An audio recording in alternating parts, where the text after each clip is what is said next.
So really what you want to do is just explain what the image is in words. But if you can fit the keyword in there, that's great. But first and foremost, it's just talking about what the image is. And sometimes, again, inherently, it's going to include the keyword. Hello, my feel-good friend. I hope that your day is just wonderful. I am super excited to be in your earbuds today and share with you my conversation with Barb of Compass Digital Strategies. We are talking all about blogging and SEO and tons of things, as always. And the most exciting thing for me personally about Barb is that she was actually the very first person to apply to be a guest on the Feel Good Social podcast using our podcast application form, which I just loved. I don't know. There's something about the first person who fills out a form and applies for something, who uses something that you create, that you're just like, oh, yay. So Barb has just made me so happy. And it was super, super fun to connect with her because she's been a longtime listener and she actually has one of our podcast merch sweatshirts.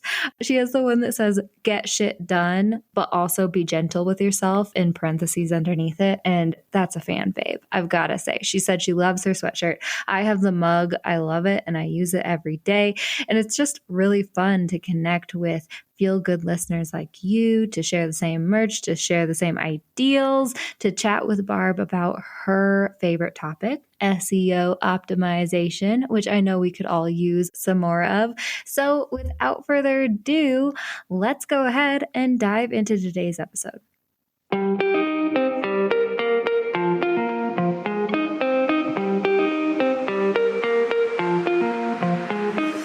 Hey friend, and welcome to the Feel Good Social Podcast.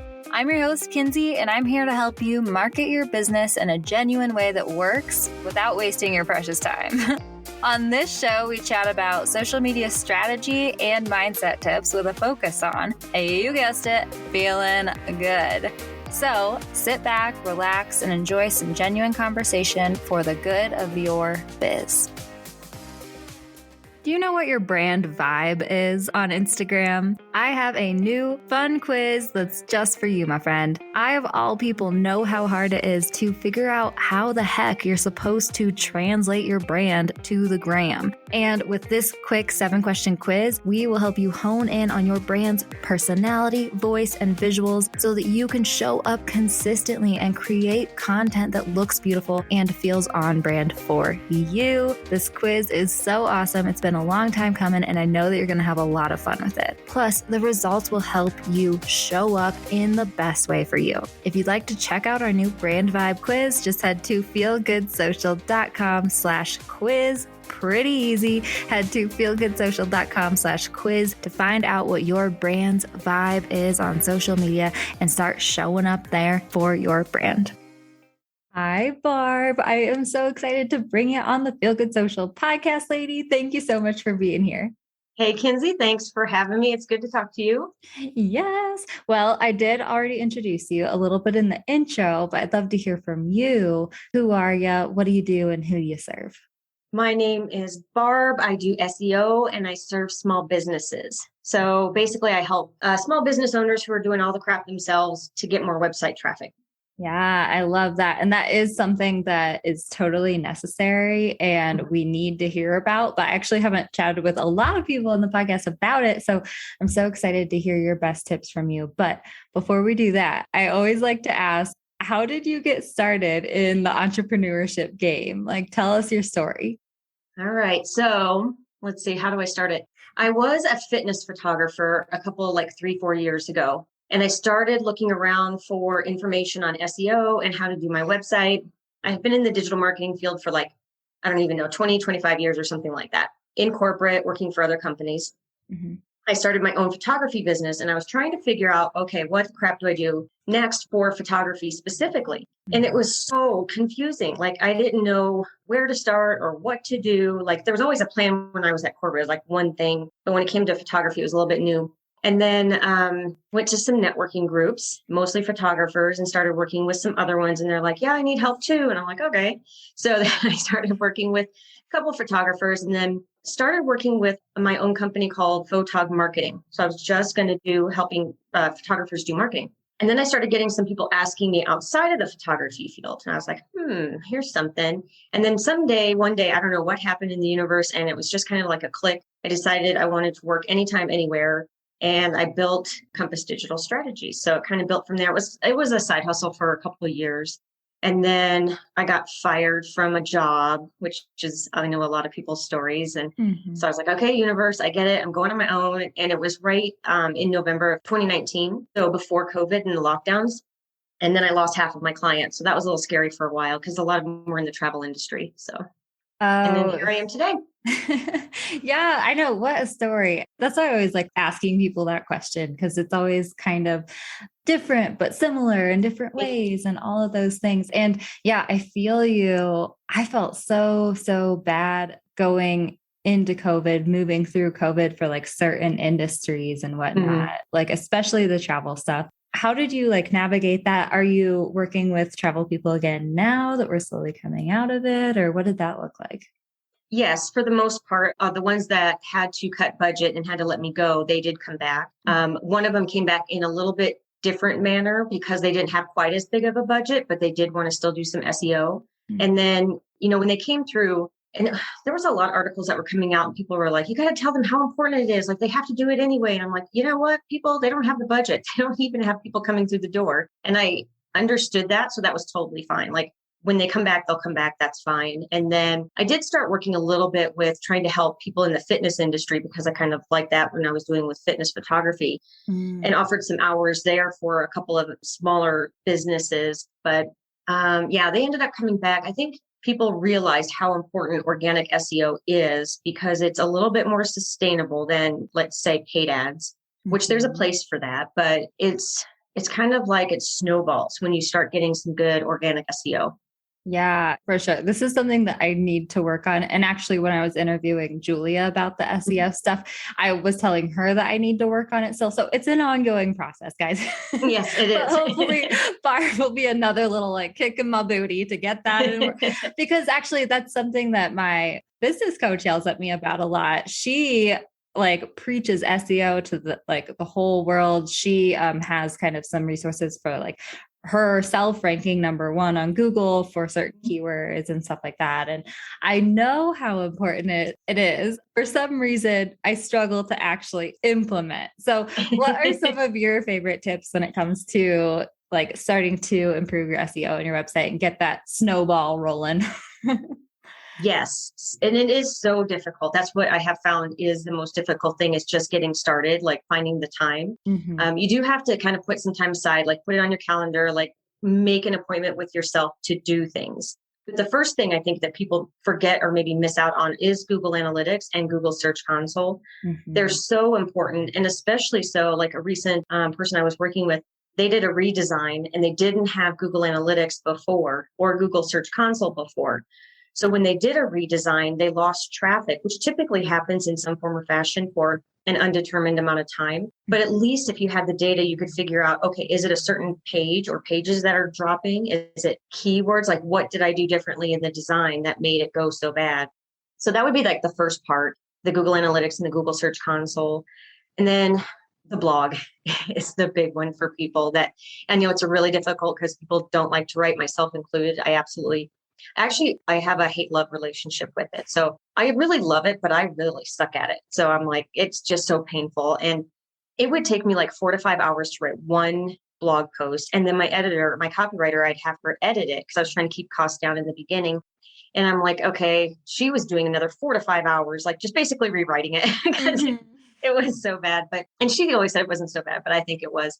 And so then finally I was able to just give her the idea and then she could write about it for me. But the idea behind the blog is if you just put up your pages, Google doesn't know, it kind of reads you, but you're not putting out fresh content and new content to come out there. And if I just put up my services, nobody's going to really find my website. Like they're not looking for services, bam, right now. Like I have to get in the forefront of what people are looking for and help them like do keyword research or figure out how to analyze the keywords or where you're ranking and things of that nature. So I think the blog is a really big piece. The biggest question on the blog that I get is how often should I blog or how long, how many words? So there's no set number of words. The more, the better. in that Google can better figure out like what context the content is in. So that's why they always say the longer the better. And that's why 1,000, 2,000 words is always spit out there, because you can find any study to support, any number. So it doesn't really matter. But, if you do something with, 200 words or something, that's just not enough for Google to go on. So that's why people say it should be longer. And then the more often that you can blog, the better. So just doing some competitor research, and then also with my clients, I tend to see the ones who publish more often get further faster than those who do it just once a year or once a month. And I'm still a once a month person because that's all I can do. That's all I can handle. But it just takes me longer. So the more you can do, the faster you can get further. Okay, good to know. I know. I love that you're like, you can find an analytic for anything you want to find an analytic for, right? Basically, which I love. I always laugh at that, because that's kind of how I approach social media too, in a way. And I'm so glad you gave kind of that range of words, the minimum words, but like 300 words is okay, easy enough. But then like, if you can get to 1,000, if you can get to 2,000, great. And then also giving permission to people, like if you can only do once a month, that's okay as well. But, do you want to go further, faster? That's how I approach social media too, right? It's like, there's not really set rules. I'll give you a recommendation of like, what's not worth it for you, the minimum amount of effort that you can put into it. But then also like, what can you achieve? And then also, what is your goal? How far do you want to go as like quick as you want to get there, whatever it is. And so I love that you said that about the blogging and the SEO. And I'm laughing too, because I struggle to write quickly as well, actually. And I love writing. And I do think actually writing is one of my strengths. I'm totally one of those people that's like taking, 3 hours to write a blog post. So I just wanted to say, I'm right there with you, lady. Do not feel bad. And it's so funny. My business coach I mentioned earlier, she's like a super quick writer, for whatever reason. And she's always like, you're a great writer. You can rep this out. And I'm like, no, I like think very hard about every single word that I put into my captions and blog posts. So yeah, all good there, lady. Yeah. Thank you so much for sharing that. I know, I think that the keyword research, I think that's kind of my like hold up when it comes to SEO stuff. And I don't know why. I don't know why I have a hold up there. It feels like scary to me. It feels overwhelming to me. Being an Enneagram 7, it feels kind of boring to me for whatever reason. I'm like, nope. So can we dive a little bit deeper into that process and like what we're looking for when it comes to keyword research, or kind of how that process looks? Yeah, it's not as scary as it might sound. I know there's a range of blogs out there that talk about, well, you only have to do this, then you have to do these 15,000 things in order to get a good research or good keywords. You can use tools and you don't have to use tools. So that's about like, how much budget you have too, in terms of what kind of tools you want to even use if you do. So when you get started, it's more about trying to figure out how people are searching for you. So what is your product? Like if I'm selling fitness photography, I know that people are going to probably be typing in bodybuilder photographer or fitness photography. They're not going to say, big bicep photography. So I don't want to target that keyword. So it's about like what they're targeting. And basically you just put a list. So just take a whole list of words that you think people are searching for you on. And then you put that like in an Excel sheet or something like that. Another place that you can go is just Google itself. So when you start typing up at the top, there is like an autocomplete auto drop down box that comes up. Those are the words that people are typing into Google to search for things. So that's a whole nother indicator of what people are searching for. So just try different variations. And then also if you scroll all the way down to the bottom, there's also related searches. So that's another area that you can look at. There's a tool called peoplealsoask.com. And then that one is, so when you go to Google and you type in a search, there's sometimes these drop downs right in the middle of all of the search results. That's people also ask. And it gives you like a whole bunch of them. So that way you don't have to go click one and then see 10 more and then click another one and then see 10 more. So that's another way that you can get them.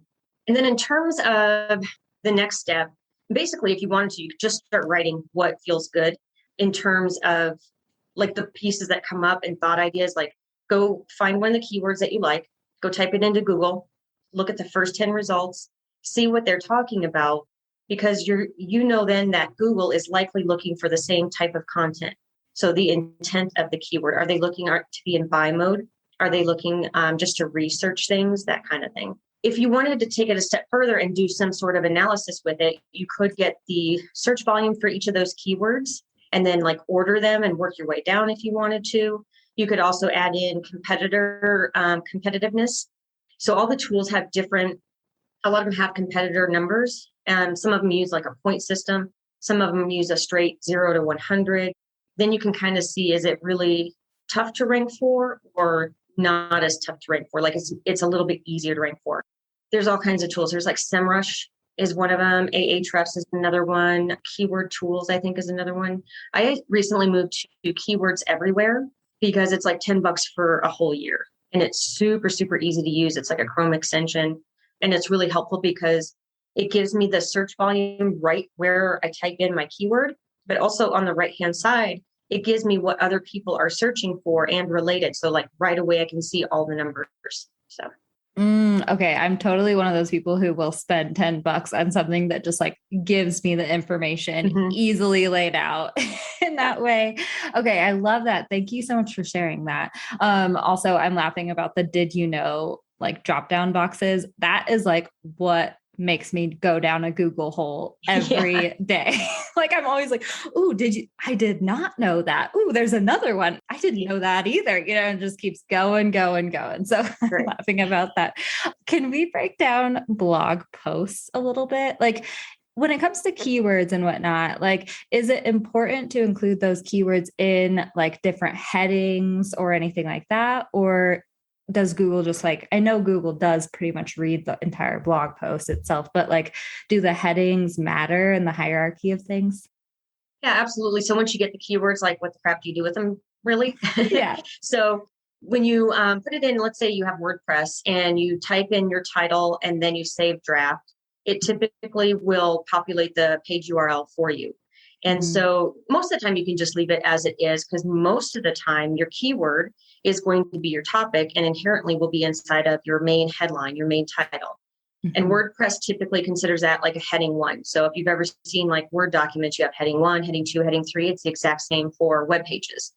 So if you have that as your title, that's as your heading 1, that title is by default what people will see in the search engine results page. So you have the title at the top and then the short description. That is the same thing. You can make them different if you want, but typically if you had a page title and then they click to the page and it's different, it might be a little bit of a disconnect. So usually they're the same. So yeah, you want to put it in your main title, the URL, and all of these come with a little caveat before I begin. It's not that any one thing is the most important. It's all the factors combined that really help out. So it's like a snowball effect. So every little thing that you can do really makes a difference. However, if you didn't include your keyword on the page anywhere, then Google's not going to know what you're trying to rank for. So that's why we have all these on-page factors. So yeah, you have it in there.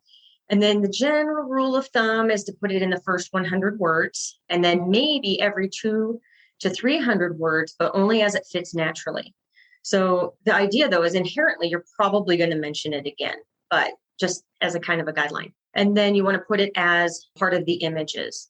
So before you upload an image, besides the fact that you want to make it as small as possible, you want to have the file name have the keyword in it. You don't want it to be super, super large, but if you're like looking for blue running shoes, you probably want to put blue-running-shoes as the file name. And then when you upload it, you usually get a piece for an alt text, alternative text. That's originally for screen readers for accessibility purposes. So really what you want to do is just explain what the image is in words. But if you can fit the keyword in there, that's great. But first and foremost, it's just talking about what the image is. And sometimes, again, inherently, it's going to include the keyword. So for keywords themselves, those are the big ones. Okay. I'm so glad that you brought up the photo thing, because actually That is one more thing that I have not been, you know, how like you kind of in the back of your mind feel like you should be doing things, but then you just don't. And I have like my file names are so ridiculous because I create a lot of things in Canva and then I download the Canva thing and it's like, and I tend to like have multiple Canva tabs up at one time and then like copy paste this one into this other tab and do all these things. And then I end up with like, if you use a template in Canva, it's like, green, flashy, something like, I don't know, whatever their template name is. And oh, my file names for my photos are terrible. So that's one more thing I'm going to add to the checklist. I feel like I'm going to re-listen to this episode and make myself a little checklist there. But yeah. Hey, I have one for you if you want. Oh, hey, wonderful. What is the URL for that? Just so we know. It's compassdigitalstrategies.com and just go to the freebies tab. There's some checklists in there that you can just quick download. Awesome. Definitely going to grab that after this. So thank you so much for that. Have you been wanting to create a new website? My friend, I have just the website template shop for you. I recently used one of the templates from the gals at Go Live HQ to create my new author website, and it could not be more awesome. Not only was the template super easy to use, I swear it was laid out perfectly already, so I customized it with my own photos and copy in like 2 hours. But also it ended up looking so freaking beautiful in a way that I know I would not have been able to achieve if I'd started from scratch. Go Live HQ has tons of beautiful Squarespace templates so you can easily create and launch your dream website in just a few hours and not have to keep tweaking things forever until it's 6 months later and your website still isn't live. That may or may not have happened to Feel Good Social's website. So believe me, I feel you on that. And the cherry on top, the Go Live gals created a coupon code for you, my Feel Good listener. Just head to feelgoodsocial.com/go live and use the coupon code feelgoodsocial to receive 10% off your template. Again, head to feelgoodsocial.com/go live and use the code feelgoodsocial for 10% off. Pretty cool, huh? I cannot wait to see which template best fits your brand. I went with the Jada Ellis template myself for KinseyAlyssa.com, but it was seriously a really tough choice. So when you do, head to feelgoodsocial.com/go live and snag your new template. Make sure you send me the link to your new website because I definitely want to see it. All right, let's dive back into this episode, my friend. Okay, I love this so much. I kind of want to ask you a little bit about your favorite quote that we've chatted about just a little bit today already. Where intention goes, energy flows. Can you tell me why that's like so resonant for you? Because where I put my attention, my energy did go. It like super resonated like personally because it actually happened. And I first heard it from the meditation teacher, David G. He's in California. He has a podcast. He's on Instagram. And I tried finding like different meditation apps and trying different things. And then during COVID, I found this guy and I'm like, oh my gosh, he's like so good at explaining and shutting up so I could actually do the meditation at the same time. So I can get a little bit of both the guided and the non-guided. And then, so I took a course of his and I heard it in there and it just really resonated with me. Yeah. If you don't mind sharing, what was your experience where you said it actually happened for you? Everything with the business. Like once I started honing in on what I wanted to do, I could just see the momentum. And then I was like, whoa, here I'm going. So I was like, okay, that really does make a difference. Like where you put your energy and where you put your intention. Like if you don't, it just goes away. Like if you don't have it intentionally in your head and you don't always talk about it or always think about it or have that thought in your head when you're doing something, then it just gets, it's gone. Yep, for sure. That totally makes sense to me. When it comes to Feel Good Social. And it's kind of coming up for me a little bit. That's so funny. And I think that that's why online entrepreneurs, we crave community so much. I've been kind of tossing the idea of creating a Feel Good Social like membership, the Feel Good Social Club. Nice. I know. I'm like, it's the perfect name. I kind of have been thinking about it since the beginning, just because I'm a word nerd and I'm like the Feel Good Social Club, like that makes sense. But yeah, I put something up on my Instagram stories the other day and just asking like, is anyone interested in it? What would be like the most like, what would you like to see out of a marketing membership and all those things. And part of me, I'd suggested, I would love to include Canva templates, and I would love to include, monthly workshops. And of course, like, have an amazing supportive community, because I love my people. And in like the question box on my Instagram stories, I was a little bit surprised even, but like the most, like pretty much the only thing everyone said was, I want like Zoom check-ins. I want to like have conversations with other people and all those things. And I'm like, this makes so much sense to me. And I think the reason I was bringing it up is because I think it is important when you're starting a business to have your business like intentionally in your mind. It's something that we all think about it. And that really is like how we grow, how we like, move forward and create a successful, thriving business. But I don't know if you ran into this at all. Maybe you have like some entrepreneurs in your life, but I definitely had to like go to my online community to like speak about my business all the time. Because my boyfriend was like, you are speaking about your business so much. I'm like, that's because it's my intention. I think that's why I brought that up. Yeah, I can relate to that. I feel like I talk about it a lot, but I also work a lot and I like it. And it's something that, so I was doing what I'm doing as a corporate, but then I ended up doing it on the side to make it my life. It's just something that turned into, it wasn't just a hobby. Like it is something that I love to do. So it's like, that's what I talk about. And I also talk about my dog. Like that's just what you do. Yeah, that's true. I could definitely thankfully my boyfriend loves our dogs as much as I do, but I definitely am obsessed with them, feel good social, and just probably getting outside in the mountains. My three obsessions. Very nice. Yeah.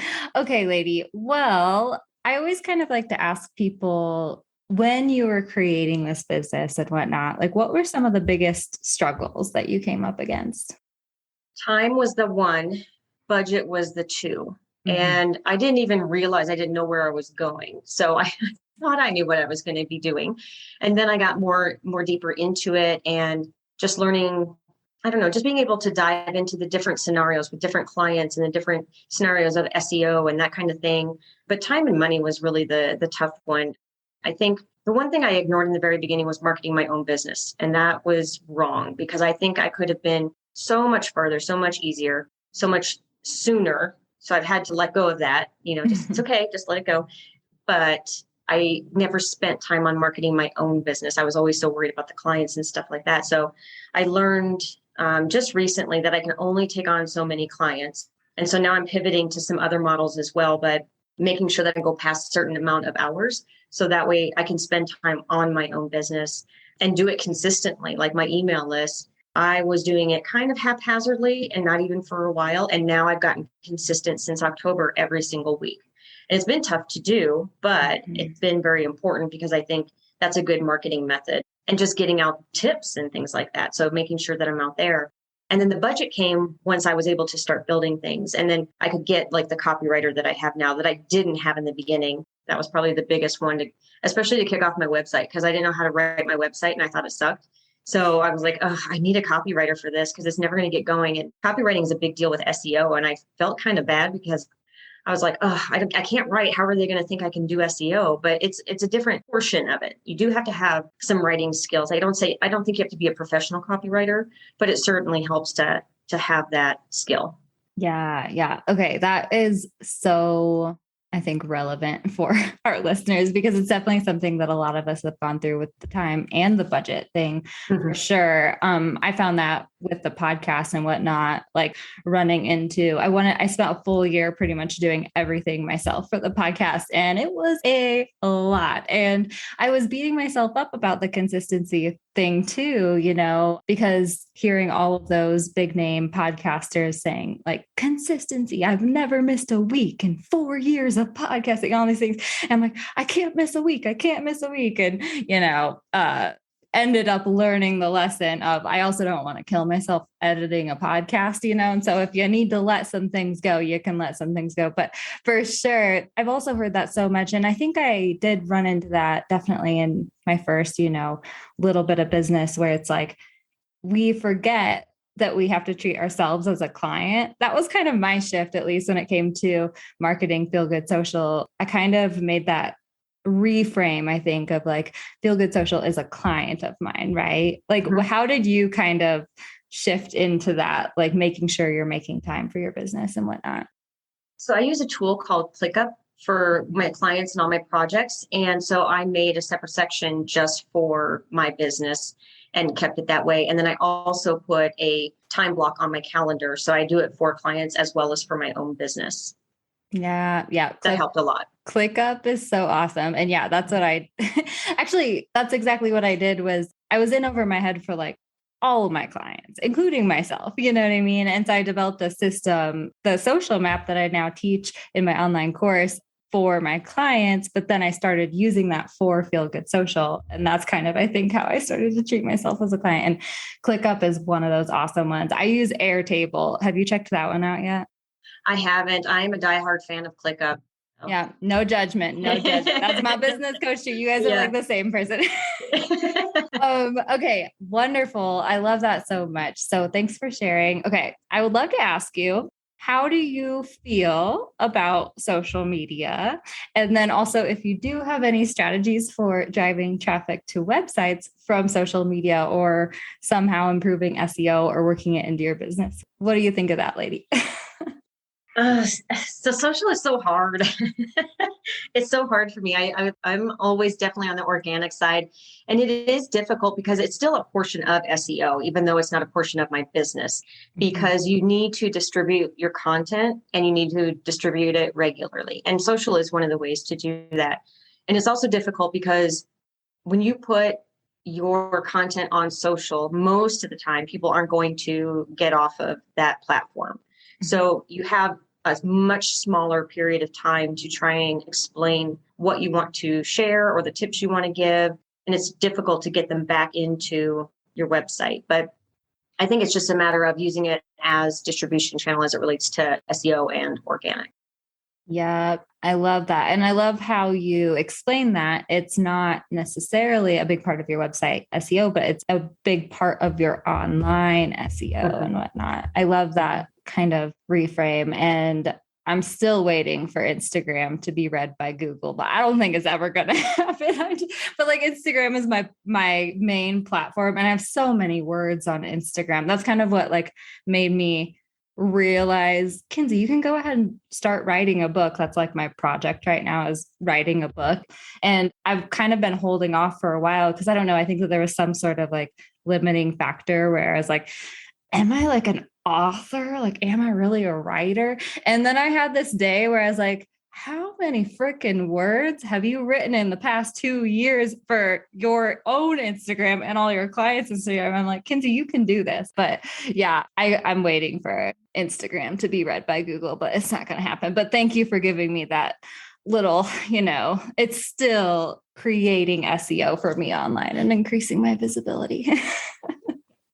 Absolutely. Yeah. If you keep pushing it, I mean, because people do end up coming off the platform, but it's just a little tougher.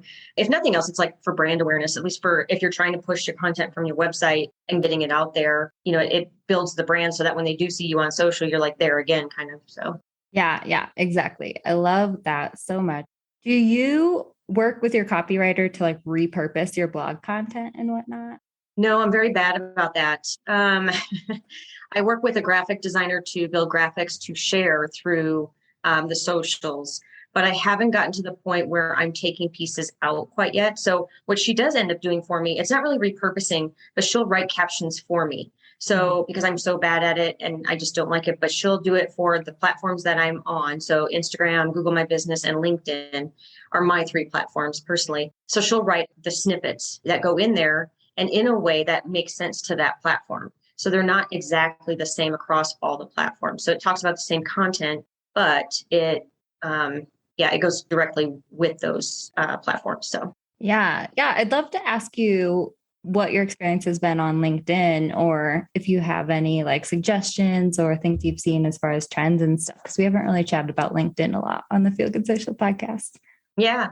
So I have had some people reach out to me from there. I've had it for a number of years, and I never really used it a lot because I always saw it as I'm looking for a job platform, but it's really not. Like I've met so many people on there that I have not even done business with, and we just sit and chat through messaging or whatever.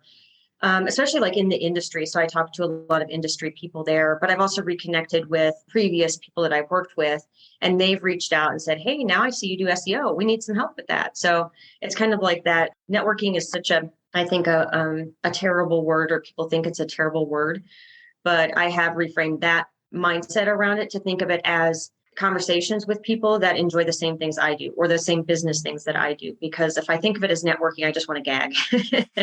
so, so, but I think it's a good one because I learn a lot from there, and I do meet people, and I do think there's a place for it. And just getting my content out there, it's not, I don't sell hard on that one. I do use it more for conversations than I do for selling myself.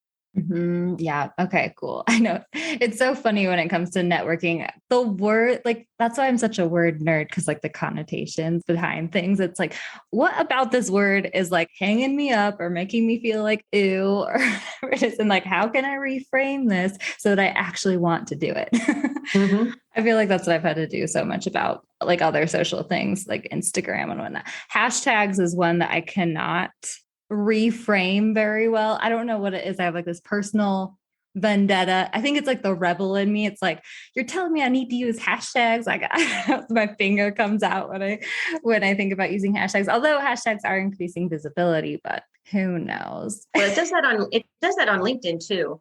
And so there's a couple of people I follow on LinkedIn, and they had some really good tips, but I'm having some trouble with the hashtag thing of it. I do definitely get a lot more visibility when I use hashtags on LinkedIn. That's a big one on there as well. And they also kind of like video, but I don't think it's necessarily the platform likes video.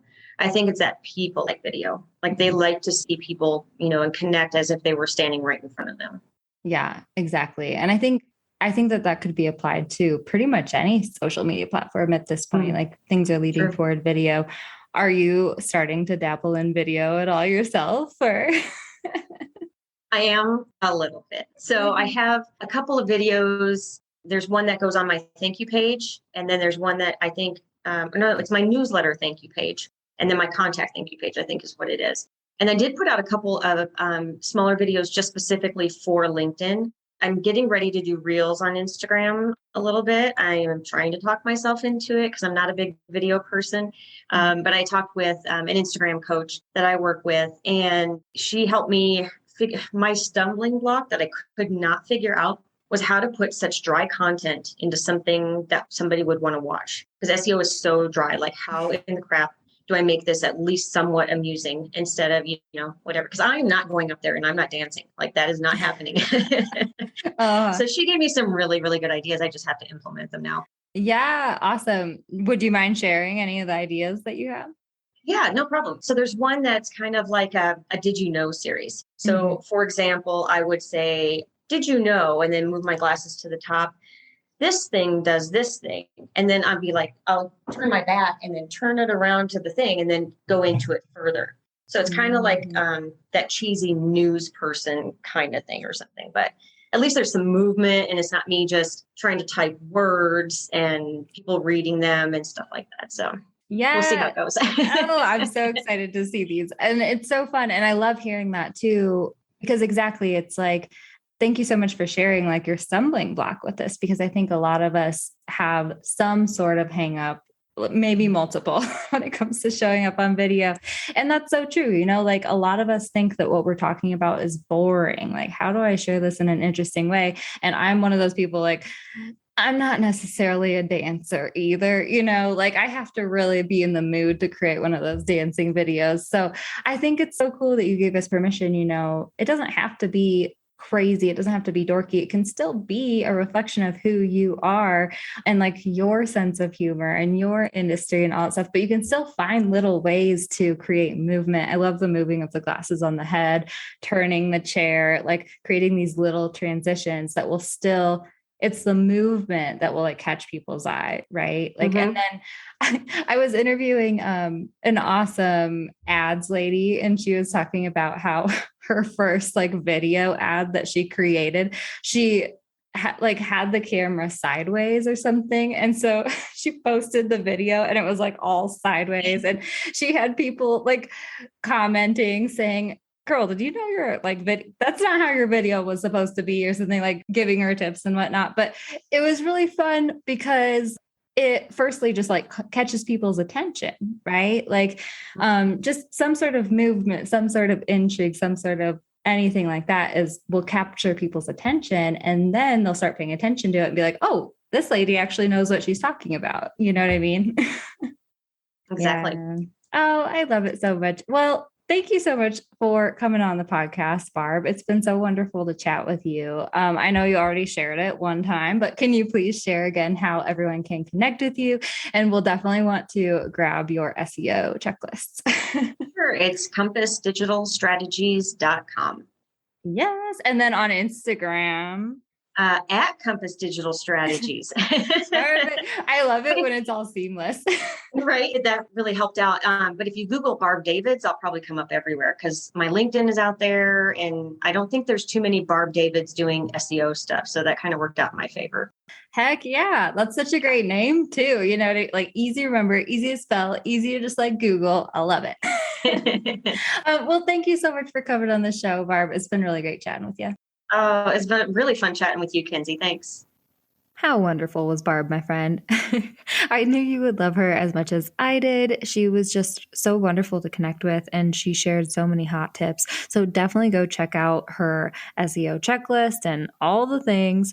And if you do enjoy the Feel Good Social podcast, if you loved this episode, please remember to share it with another business buddy who could also use to listen to it. And if you're feeling up to it, why not share it to your Instagram stories as well? Make sure you tag me at Feel Good Social because I definitely want to see it. I want to reshare it. I want to give you a follow, and I want to spread some love right back to you in the DMs. So thank you so much for tuning in every stinking week, my friend. I will catch you next time I catch you. Thanks so much for listening, my friend. For show notes and a whole lot of other awesome freebies, visit feelgoodsocial.com. Simply go to feelgoodsocial.com for all the goods.